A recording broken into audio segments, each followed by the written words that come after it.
So the main ingredient that we will be using to make our chocolate mousse cake are eggs. So make sure that you have a reliable source of eggs because you will be eating them raw. So let's go grab some eggs.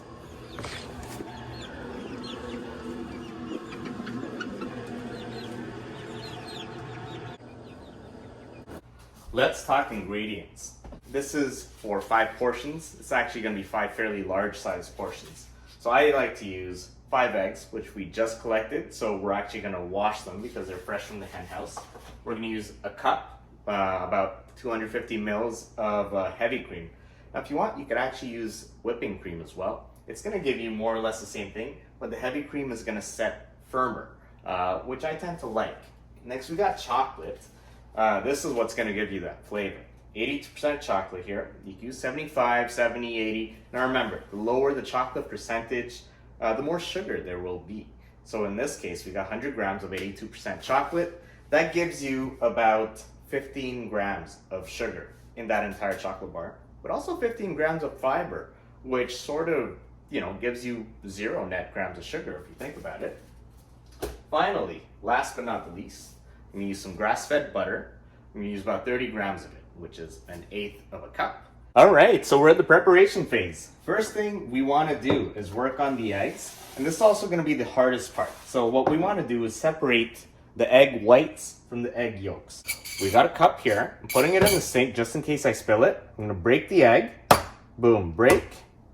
And let it run through my fingers. Let the contents of that egg run through my fingers.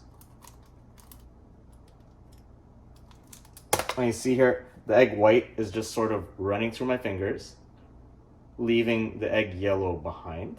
Now, something very important that you want to do too. Now, let's see, I'm not sure if you're going to be able to see this, but within your egg white, you'll notice that there's some artifacts in there. So probably some parts of the yolk sometimes end up getting in there. So use a spoon to slowly scoop out anything else that you see that's mixed into your egg white. So I got this little piece of yolk here.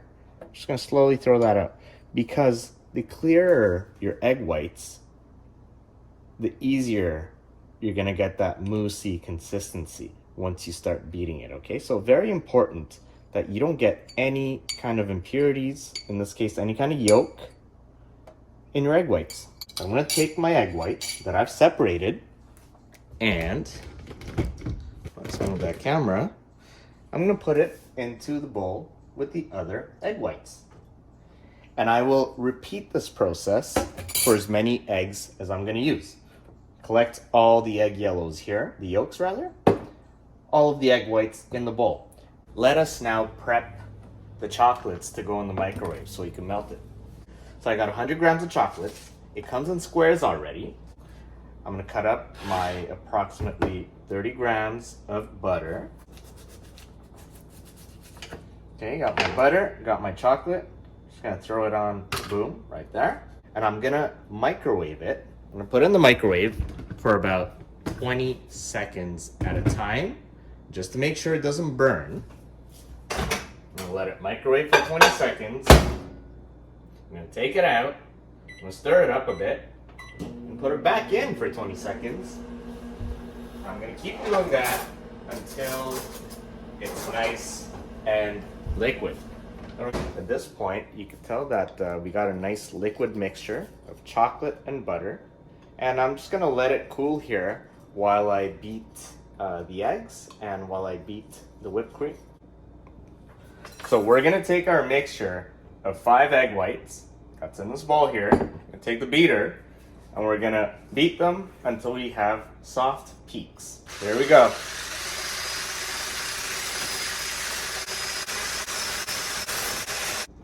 A very important thing to remember when you're switching from beating the eggs to beating the whipped cream, or vice versa.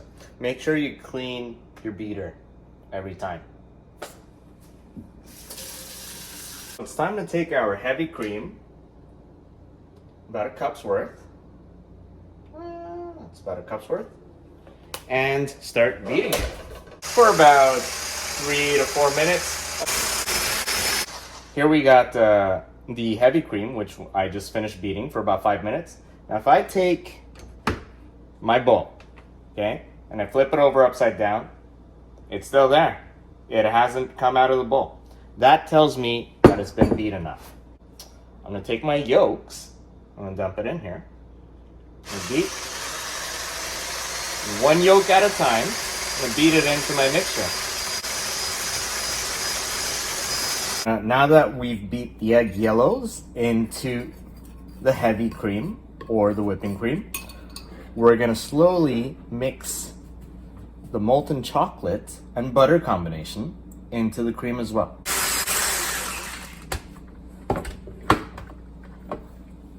And there you have it.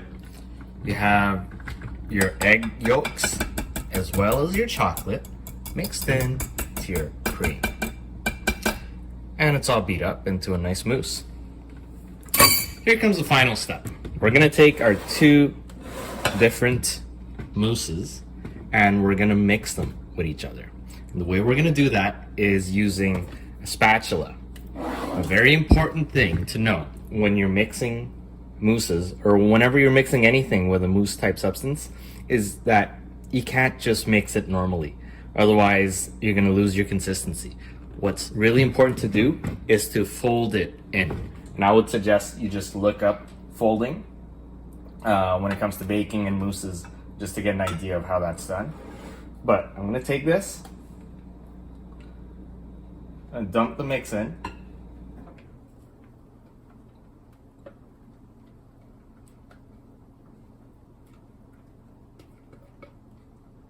Okay, now that I have this mix in here, I'm gonna fold.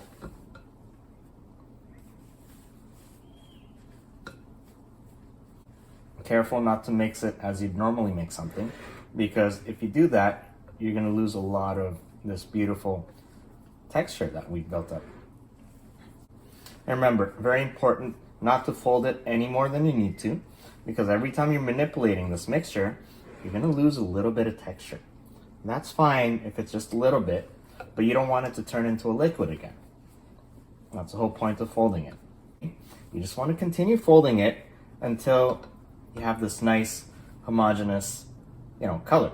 So just along the edges and fold it. Along the edges and fold it over. Along the edges, fold it over.